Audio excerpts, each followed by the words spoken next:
So whether you love Star Wars or hate it, there's no denying everybody loves Chewie. But you might not be aware that back in 1977, when Marvel owned the rights for the franchise's comic book series the first time, one of the most gangstalicious characters you'll ever see had a limited-run side quest with Han Solo himself and gave our favorite furry fuzzball a run for his money. This guy thinks I talk too long and sound like a poorly written high school book report, so let me extend you an olive branch, sir, and invite you to sit back, relax, and let me learn you a thing or two about a bunny named Jax.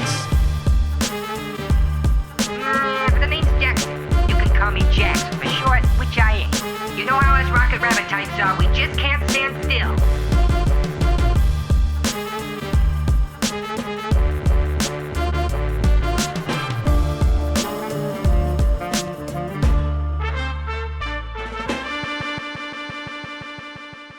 So Marvel's Star Wars comics started hitting the shelves 6 weeks before the original film even dropped. To call them quirky is an understatement. Issues 1 through 6 are a fairly straightforward adaptation of the original film, but starting in issue 7, things get wild. Keep in mind, at this point in Star Wars history, the expanded universe was essentially non-existent. We like to think of Star Wars as having a vast and growing amount of story and lore behind it, but in early '77, the only reference material that Marvel had was just a rough cut of a movie that nobody had seen yet. And nobody was even sure if that flick would click with audiences. So, with no real certainty of celluloid sequels and no further story notes or plot guidelines to go off of, Marvel got to issue 7 and basically said, let's just wing it, man, and started coming up with their own storylines for the universe. As a consequence, a lot of what you're about to see is gonna look, sound, and seem weird. As in, really weird. As in the name of the show. That's the joke. Haha, get it. Great, moving on. So issue 7 opens up where the motion picture left off. Han Solo starts making his way back to Tatooine to pay off his debt to Jabba the Hutt when he and Chewie are quickly overrun by space pirates who board the Millennium Falcon at Blaster Point and leave him with nada. Tough luck, broheem. So within mere moments, they go from loaded to broke, and they decide to touch down on a nearby planet called Aduba 3 to lie low and regroup. When they arrive, there's a brief run-in with some locals, but the pair is soon approached in a nearby cantina for some freelance work. So turns out there's a big bad bully running around roughing up the locals that goes by the name of Sergei X Arrogantus. Aye, that is his name.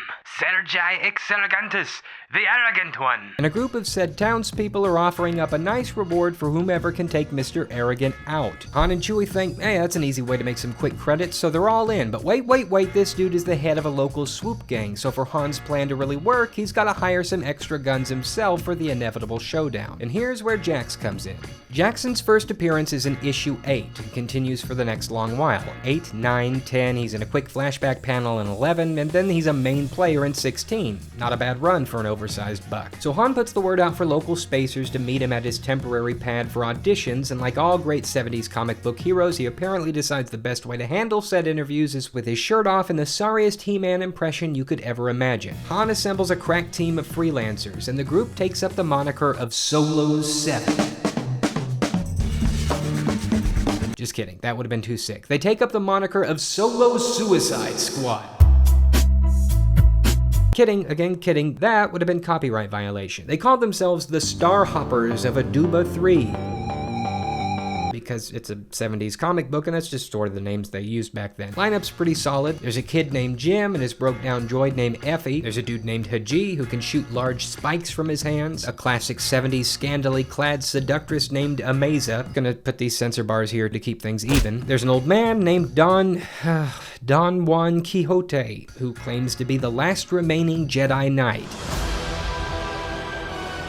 Note that Marvel's writers really only had the word knight to go off of for costume inspiration. And finally, last but not least, the big green bunny rabbit smuggler of the hour. Out of my way, rodent. I just found out that new guy's hiring spacers, and I want some money so his eyes can get off this rock. I ain't no rodent, Captain, and I'm next in line, so why don't you just... You mean you was next. Now, open up in there, pal, and let me... Excuse me, Junior, but I really gotta insist that you haul your wart-covered carcass back to the end of the line, you know? Blast off, rodent, or there's plenty more fish where that one came from. I ain't about to doubt it, pal, but like I said before, I ain't no rodent. With a kick and a toss, we learn one very important lesson. Don't nobody badger the bunny. The name's Jaxxon.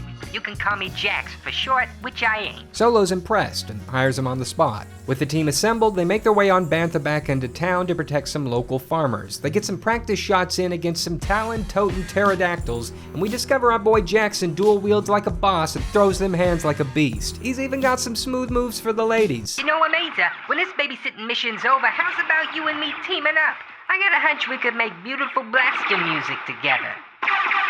No thanks, Bucktooth. Oof, tough luck, Space Hopper. Jaxxon and the gang finally square off against Sir JX and his swoop gang, and long story short, after a knockdown drag-out that involves a giant behemoth from the world below, the mustachioed menace gets trampled underfoot and sent to the Shadow Realm. Nothing funnier than mixing franchises. The behemoth then turns on the Starhoppers, and with nary a monologue, Jaxxon hops into action. Dodging rocks and laser shots at breakneck speed, he goes one-on-one against the giant monster and fails miserably. But look, that's not the point. Point is, while everybody else was whining and complaining hunkered down behind cover, this silly rabbit put his life on the line to get the job done. 10 points to Gryffindor. Now, to be fair, a couple other things happen on the battlefield, like the old geezer nearly kicking the bucket, and Han charging at the crazed behemoth and cutting it down with the old man's lightsaber, but nobody cares about all that. All you need to know is that Jax helps to save the day, and the Starhoppers complete their mission, netting a nice sum of credits as a reward. And then, nothing.